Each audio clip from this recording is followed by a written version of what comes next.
ಎಲ್ರಿಗೂ ನಮಸ್ಕಾರ. ಸಂಕೀರ್ತಿ ಕ್ಲಾಸ್ಗೆ ನಿಮಗೆಲ್ಲ ಸ್ವಾಗತ. ಈ ವರ್ಷ ಭಾರತದ ಇತಿಹಾಸದಲ್ಲಿ ಪ್ರಮುಖವಾದ ಘಟ್ಟವಾಗಿದೆ.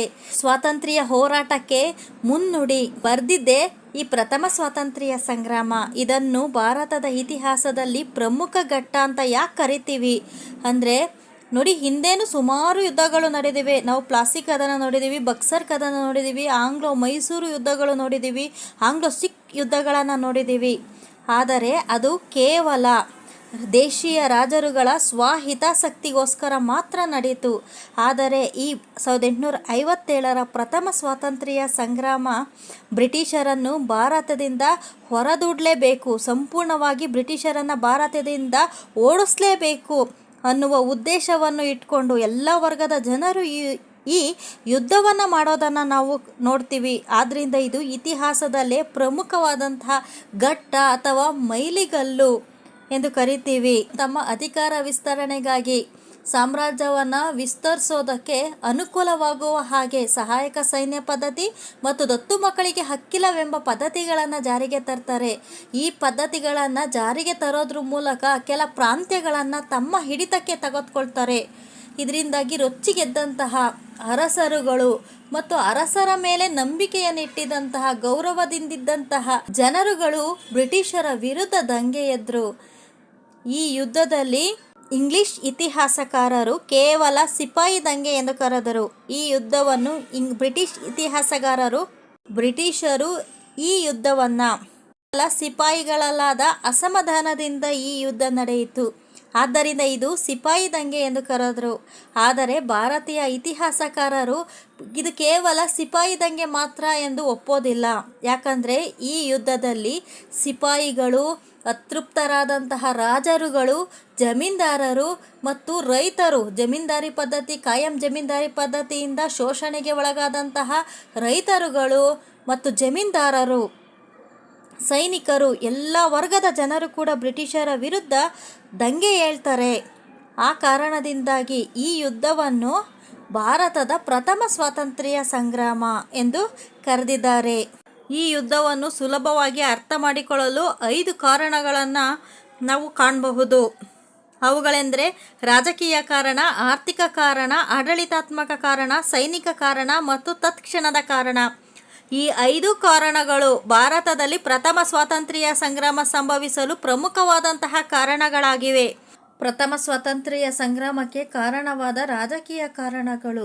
ಬ್ರಿಟಿಷರ ಗವರ್ನರ್ ಜನರಲ್ ಆಗಿ ಲಾರ್ಡ್ ಡಲ್ಹೌಸಿಯು ಭಾರತಕ್ಕೆ ಬಂದನು. ಈತ ದೇಶೀಯ ರಾಜರುಗಳಿಗೆ ಮಕ್ಕಳಿಲ್ಲದನ್ನು ಮೊದಲೇ ಅರಿತಿದ್ದು ದತ್ತು ಮಕ್ಕಳಿಗೆ ಹಕ್ಕಿಲ್ಲ ಎಂಬ ನೀತಿಯನ್ನು ಜಾರಿಗೆ ತಂದನು. ದತ್ತು ಮಕ್ಕಳಿಗೆ ಹಕ್ಕಿಲ್ಲ ನೀತಿ ಎಂದರೆ ದೇಶೀಯ ರಾಜರುಗಳಿಗೆ ಮಕ್ಕಳಿಲ್ಲದೆ ಹೋದರೆ ಅವರು ಉತ್ತರಾಧಿಕಾರತ್ವಕ್ಕಾಗಿ ಅಥವಾ ಸಿಂಹಾಸನಕ್ಕಾಗಿ ಬೇರೆ ಮಗುವನ್ನು ದತ್ತು ತೆಗೆದುಕೊಳ್ಳುವ ಹಾಗಿರಲಿಲ್ಲ. ಹಾಗೂ ಆ ಸಂಸ್ಥಾನವನ್ನು ಬ್ರಿಟಿಷರು ವಶಪಡಿಸ್ಕೊಳ್ತಿದ್ರು. ಒಂದು ವೇಳೆ ದತ್ತು ತೆಗೆದುಕೊಂಡಿದ್ರೂ ಸಹ ಆ ಮಗುವಿಗೆ ಉತ್ತರಾಧಿಕಾರತ್ವದ ಹಕ್ಕನ್ನು ನೀಡೋ ಹಾಗಿರಲಿಲ್ಲ. ಆ ಸಂಸ್ಥಾನ ಬ್ರಿಟಿಷರ ಅಧೀನಕ್ಕೆ ಒಳಪಡ್ತಾ ಇತ್ತು. ಇದರಿಂದಾಗಿ ಬ್ರಿಟಿಷರ ಈ ನೀತಿಗೆ ಒಳಪಟ್ಟಂತಹ ದೇಶೀಯ ಸಂಸ್ಥಾನಗಳೆಂದರೆ ಝಾನ್ಸಿ, ಸತಾರಾ, ಜೈಪುರ್, ಸಂಬಲ್ಪುರ್ ಮತ್ತು ಉದಯಪುರ್. ಈ ಸಂಸ್ಥಾನಗಳು ದತ್ತು ಮಕ್ಕಳಿಗೆ ಹಕ್ಕಿಲ್ಲ ಎಂಬ ನೀತಿಗೆ ಒಳಪಟ್ಟು ಬ್ರಿಟಿಷರ ಆಳ್ವಿಕೆಗೆ ಒಳಪಟ್ಟವು. ಸಹಜವಾಗಿಯೇ ದೇಶೀಯ ರಾಜರುಗಳು ಮತ್ತು ಜನರು ಬ್ರಿಟಿಷರ ವಿರುದ್ಧ ದಂಗೆ ಎದ್ರು. ಭಾರತದ ಪ್ರಥಮ ಸ್ವಾತಂತ್ರ್ಯ ಸಂಗ್ರಾಮಕ್ಕೆ ಕಾರಣವಾದ ಆರ್ಥಿಕ ಕಾರಣಗಳು. ಮೊದಲನೇ ಕಾರಣ ಕೈಗಾರಿಕಾ ಕ್ರಾಂತಿ. ಇಂಗ್ಲೆಂಡಿನಲ್ಲಿ ಕೈಗಾರಿಕಾ ಕ್ರಾಂತಿಯಿಂದಾಗಿ ಕೈಗಾರಿಕೆಗಳು ಅಭಿವೃದ್ಧಿ ಹೊಂದಿದ್ವು. ಇಂಗ್ಲೆಂಡ್ ಭಾರತದಲ್ಲಿ ಕಚ್ಚಾ ವಸ್ತುಗಳನ್ನು ಕಡಿಮೆ ಬೆಲೆಗೆ ಖರೀದಿಸಿ ಇಂಗ್ಲೆಂಡಿನಲ್ಲಿ ಸಿದ್ಧ ವಸ್ತುಗಳನ್ನಾಗಿ ಪರಿವರ್ತಿಸಿ ಅವುಗಳನ್ನು ಹೆಚ್ಚಿನ ಬೆಲೆಗೆ ಭಾರತದಲ್ಲಿ ಮಾರಾಟ ಮಾಡತೊಡಗಿತು.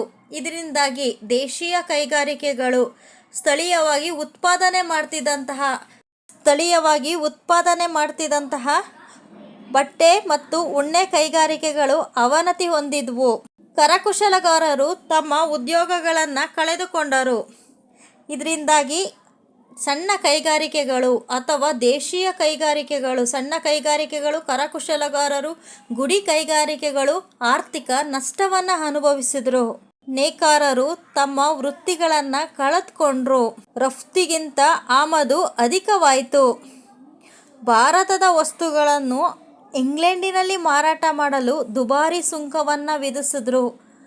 ಹೆಚ್ಚಿನ ಸುಂಕವನ್ನು ಕಟ್ಟಬೇಕಿತ್ತು. ಭಾರತದ ವಸ್ತುಗಳನ್ನು ಇಂಗ್ಲೆಂಡಿನಲ್ಲಿ ಮಾರಾಟ ಮಾಡಬೇಕಾದ್ರೆ ಅತಿ ಹೆಚ್ಚು ಸುಂಕವನ್ನು ಕಟ್ಟಿ ಮಾರಾಟ ಮಾಡಿ ಲಾಭವನ್ನು ಗಳಿಸಲು ಸಾಧ್ಯವಾಗ್ತಾ ಇರಲಿಲ್ಲ. ಇದು ಕೂಡ ಆರ್ಥಿಕ ಸಂಕಷ್ಟಕ್ಕೆ ಈಡು ಮಾಡಿತು ಭಾರತೀಯರನ್ನ. ಮತ್ತು ಜಮೀನ್ದಾರಿ ಪದ್ಧತಿಯಿಂದಾಗಿ ಸರ್ಕಾರ ಮತ್ತು ರೈತರ ಮಧ್ಯವರ್ತಿಗಳು ಕೃಷಿಕರನ್ನ ಶೋಷಣೆಗೆ ಒಳಪಡಿಸಿದ್ರು. ಅತಿವೃಷ್ಟಿ, ಅನಾವೃಷ್ಟಿ ಸಂದರ್ಭಗಳಲ್ಲಿ ಅತಿಯಾಗಿ ಮಳೆಯಾಗಿ ಬೆಳೆ ನಾಶವಾದಾಗಲೂ ಕಂದಾಯವನ್ನು ಪಾವತಿಸಲೇಬೇಕಿತ್ತು. ಬರಗಾಲಗಳಿಂದ ಬೆಳೆ ನಾಶವಾದಾಗಲೂ ಸರ್ಕಾರಕ್ಕೆ ಕಂದಾಯವನ್ನು ಪಾವತಿಸಲೇಬೇಕಿತ್ತು. ಇದು ರೈತರನ್ನ ಆರ್ಥಿಕ ಸಂಕಷ್ಟಕ್ಕೆ ದೂಡಿತು. ಇದು ಪ್ರತಿಭಟನೆಗೆ, ಇದರಿಂದಾಗಿ 1857ರ ಪ್ರತಿಭಟನೆಗೆ ಕಾರಣವಾಯಿತು. ರೈತರನ್ನ ಶೋಷಣೆಗೆ ಒಳಪಡಿಸಿದ್ರು. ಕಂದಾಯ ವಸೂಲಿಗೆ ಅತಿ ಹೆಚ್ಚು ಸರ್ಕಾರ ನಿಗದಿಪಡಿಸಿರುವುದಕ್ಕಿಂತ ಅತಿ ಹೆಚ್ಚು ಕಂದಾಯವನ್ನ ರೈತರಲ್ಲಿ ಸಂಗ್ರಹಿಸೋದ್ರ ಮೂಲಕ ರೈತರನ್ನ ಶೋಷಣೆಗೆ ಒಳಪಡಿಸಿದ್ರು. ಇದರಿಂದಾಗಿ ರೈತರು ಸಹಜವಾಗಿಯೇ ಬ್ರಿಟಿಷರ ವಿರುದ್ಧ ತಮ್ಮ ಆಕ್ರೋಶವನ್ನ ಈ ದಂಗೆಯ ಮುಖಾಂತರ ವ್ಯಕ್ತಪಡಿಸಿದ್ರು. ನೋಡಿ, ಇಂದಿನ ಕಾಲದಲ್ಲಿ ಕಂದಾಯ ವಸೂಲಿ ಮಾಡಲು ತಾಲೂಕುದಾರರಿಗೆ ಹಕ್ಕುಗಳನ್ನು ನೀಡಿದ್ರು ರಾಜ ಮಹಾರಾಜರುಗಳು. ಆದರೆ ಈ ಬ್ರಿಟಿಷರು ಕಂದಾಯ ವಸೂಲಿ ಮಾಡಲು ತಾಲೂಕುದಾರರಿಗೆ ನೀಡಿದ ಹಕ್ಕುಗಳನ್ನು ಹಿಂಪಡೆದುಕೊಂಡ್ರು. ಸಾಧನೆ ಮಾಡಿದವರಿಗೆ ಬಹುಮಾನವಾಗಿ ಭೂಮಿಯನ್ನು ನೀಡ್ತಾ ಇದ್ರು. ಬ್ರಿಟಿಷರು ಇನಾಮ್ ಆಯೋಗ ಎಂಬ ಆಯೋಗವನ್ನು ನೇಮಿಸಿ ಇನಾಮ್ ಭೂಮಿಯನ್ನ ವಾಪಸ್ ಪಡೆದುಕೊಂಡ್ರು. ಇವರ ಆಡಳಿತದಲ್ಲಿ ಕೃಷಿಕರು ತೀವ್ರವಾಗಿ ಅವಮಾನ ಮತ್ತು ಆರ್ಥಿಕ ಸಂಕಷ್ಟವನ್ನು ಅನುಭವಿಸಿದ್ರು.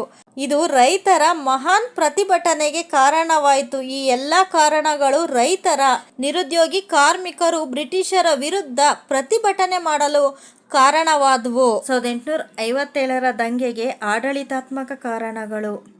ಇಂಗ್ಲಿಷರು ತಮ್ಮ ಆಡಳಿತಕ್ಕೆ ಅನುಕೂಲವಾಗುವ ಹಾಗೆ ಹೊಸ ನಾಗರಿಕ ಮತ್ತು ಅಪರಾಧ ಕಾಯ್ದೆಗಳನ್ನು ಜಾರಿಗೆ ತಂದರು. ನೋಡಿ, ಭಾರತೀಯರು ಮತ್ತು ಬ್ರಿಟಿಷರ ನಡುವೆ ಪಕ್ಷಪಾತ ಮತ್ತು ಪ್ರತ್ಯೇಕ ನಿಯಮಗಳು ಅನ್ವಯವಾಗ್ತಾ ಇದ್ವು. ನೋಡಿ, ಬ್ರಿಟಿಷರಿಗೆ ಉನ್ನತ ಹುದ್ದೆಗಳು ಲಭ್ಯವಾಗ್ತಾ ಇತ್ತು. ಕಡಿಮೆ ದರ್ಜೆಯ ಹುದ್ದೆಗಳು ಭಾರತೀಯರಿಗೆ ಲಭ್ಯವಿತ್ತು. ಶಾಲೆಗಳಲ್ಲಿ ಓದುವಾಗ ಇಂಗ್ಲಿಷರಿಗೆ ಉನ್ನತ ಮಟ್ಟದ ಸ್ಥಾನಮಾನವನ್ನು ಕೊಡೋದು, ಭಾರತೀಯರಿಗೆ ಕಡಿಮೆ ದರ್ಜೆಯ ಸ್ಥಾನವನ್ನು ಕೊಡೋದು ಮತ್ತು ಬಡ್ತಿಗೆ ಅವಕಾಶ ಎಲ್ಲವೂ ಕೂಡ ಬ್ರಿಟಿಷರಿಗೆ ಮತ್ತು ಭಾರತೀಯರಿಗೆ ಪಕ್ಷಪಾತವನ್ನು ಮಾಡ್ತಾಯಿದ್ರು. ಮತ್ತು ಇಂಗ್ಲಿಷ್ ಅನ್ನೋರ್ವನ ನಡುವೆ ಮನಸ್ತಾಪ ಉಂಟಾದಾಗ, ಕಲಹ ಉಂಟಾದಾಗ ಇಂಗ್ಲಿಷ್ ನ್ಯಾಯಾಧೀಶರು ಇಂಗ್ಲಿಷರ ಪರವಾಗಿ ನ್ಯಾಯ ನೀಡ್ತಾ ಇದ್ರು. ತಪ್ಪು ಇಂಗ್ಲಿಷರದ್ದೇ ಆಗಿದ್ರೂ ಸಹಿತ ನ್ಯಾಯವನ್ನು ಇಂಗ್ಲಿಷರಿಗೆ ನೀಡ್ತಾ ಇದ್ರು. ಶಿಕ್ಷೆಯನ್ನು ಭಾರತೀಯರು ಅನುಭವಿಸ್ಬೇಕಿತ್ತು. ನೋಡಿ, ಆಂಗ್ಲ ಭಾಷೆಯು ನ್ಯಾಯಾಲಯದ ಭಾಷೆಯಾಯಿತು. ಆಂಗ್ಲ ಭಾಷೆಯನ್ನು ನ್ಯಾಯಾಲಯದ ಭಾಷೆಯನ್ನಾಗಿ ಮಾಡಿದ್ರು. ಇಂಗ್ಲಿಷ್ ನ್ಯಾಯಾಧೀಶರು ಇಂಗ್ಲಿಷರ ಪರವಾಗಿ ನ್ಯಾಯವನ್ನು ನೀಡ್ತಾ ಇದ್ರು. ಭಾರತೀಯರಿಗೆ ಪಕ್ಷಪಾತವನ್ನು ಮಾಡ್ತಾಯಿದ್ರು. ಕಾನೂನಿನಲ್ಲಿ ಎಲ್ಲ ಸಮಾನತೆ ಇದ್ದರೂ ಸಹಿತ ಭಾರತೀಯರಿಗೆ ಪ್ರತ್ಯೇಕ ನಿಯಮಗಳನ್ನು ಅನ್ವಯ ಮಾಡ್ತಾಯಿದ್ರು. ಹೊಸ ಕಾನೂನಿನ ಆಶಯಗಳು ಜನರಿಗೆ ಅರಿವಾಗಲಿಲ್ಲ. ಕಾನೂನು ಇಂಗ್ಲಿಷ್ ಭಾಷೆಯಲ್ಲಿ ಇರುವ ಕಾರಣ ಭಾರತೀಯರಿಗೆ ಅದು ಅರ್ಥವಾಗಲಿಲ್ಲ. ಇವು ಕೂಡ 1857ರ ದಂಗೆಗೆ ಪ್ರಮುಖವಾದಂತಹ ಕಾರಣಗಳಾಗಿವೆ. ಸೈನಿಕ ಕಾರಣಗಳು. ನೋಡಿ, ಬ್ರಿಟಿಷರ ಸೈನ್ಯದಲ್ಲಿ ಭಾರತೀಯ ಸಿಪಾಯಿಗಳ ಸ್ಥಿತಿಯು ಗಂಭೀರವಾಗಿತ್ತು. ಬ್ರಿಟಿಷರು ಮೇಲಾಧಿಕಾರಿಗಳಾದಂತಹ ಮೇಲಾಧಿಕಾರಿಗಳು ಭಾರತೀಯ ಸೈನಿಕರನ್ನು ಬೈಸ್ಕೊಳ್ಬೇಕಿತ್ತು. ಅವರ ಸ್ಥಿತಿ ಶೋಚನೀಯವಾಗಿತ್ತು. ನೋಡಿ, ಆಂಗ್ಲ ಸೈನಿಕರಿಗಿದ್ದ ಸ್ಥಾನಮಾನ, ವೇತನ, ಬಡ್ತಿ ಅವಕಾಶಗಳು ಭಾರತೀಯ ಸಿಪಾಯಿಗಳಿಗೆ ಇರಲಿಲ್ಲ. ಆಂಗ್ಲ ಸೈನಿಕರಿಗೆ ವೇತನ ಜಾಸ್ತಿ ಇತ್ತು. 10 ಪಟ್ಟು ಭಾರತೀಯರಿಗಿನ್ನ ಆಂಗ್ಲ ಸೈನಿಕರಿಗೆ ವೇತನ ಅಧಿಕವಾಗಿತ್ತು. ಹುದ್ದೆ ಸಮಾನ ಹುದ್ದೆ, ಸೈನಿಕ ಹುದ್ದೆ, ಇವರು ಸೈನಿಕರೇ. ಆದರೆ ವೇತನ ಮಾತ್ರ ಇವ್ರು ಮಾಡೋ ಕೆಲಸ, ಇಂಗ್ಲಿಷ್ ಸೈನಿಕರು ಮಾಡೋ ಕೆಲಸನೇ ಭಾರತೀಯ ಸೈನಿಕರು ಮಾಡ್ತಾ ಇದ್ದಿದ್ದು. ಆದರೆ ವೇತನ ಮಾತ್ರ 10 ಪಟ್ಟು ಹೆಚ್ಚಿಗೆ ಬ್ರಿಟಿಷರಿಗೆ ನಿಗದಿಯಾಗಿತ್ತು. ಭಾರತೀಯರಿಗಿನ್ನ 10 ಪಟ್ಟು ಹೆಚ್ಚಾಗಿ ವೇತನವನ್ನು ತೆಗೆದುಕೊಳ್ತಾ ಇದ್ರು. ಅಲ್ಲದೆ ಭರ್ತಿ ಅವಕಾಶಗಳನ್ನು ಕೇವಲ ಬ್ರಿಟಿಷರಿಗೆ ಮಾತ್ರ ಸೀಮಿತವಾಗಿತ್ತು. ಭಾರತೀಯರು ಈ ಎಲ್ಲ ಅವಕಾಶಗಳಿಂದಲೂ ವಂಚಿತರಾಗಿದ್ದರು. ಇವರಿಗೆ ಉನ್ನತ ಹುದ್ದೆಗಳೇ ಇರಲಿಲ್ಲ. ಕೇವಲ ಸೈನಿಕ ಹುದ್ದೆಗಳು ಮಾತ್ರ ಇವರಿಗೆ ಭಾರತೀಯರಿಗೆ ನಿಗದಿಯಾಗಿತ್ತು. ಅಲ್ಲದೆ ಭಾರತೀಯ ಸೈನಿಕರನ್ನು ಸಾಗರೋತ್ತರ ಸೇವೆಗೆ ಒತ್ತಾಯಿಸಿದ್ದು ಧಾರ್ಮಿಕವಾಗಿ ಸೈನಿಕರನ್ನು ಪ್ರಚೋದಿಸಿತು. ಸಾಗರವನ್ನು ದಾಟಿ ಯುದ್ಧ ಮಾಡಿದ್ರೆ ಅದು ಧರ್ಮಕ್ಕೆ ವಿರೋಧ ಅನ್ನೋ ಭಾವನೆ ಭಾರತೀಯರಿಗಿತ್ತು. ಆದ್ದರಿಂದ ಇದನ್ನು ತಿರಸ್ಕರಿಸಿದ್ರು.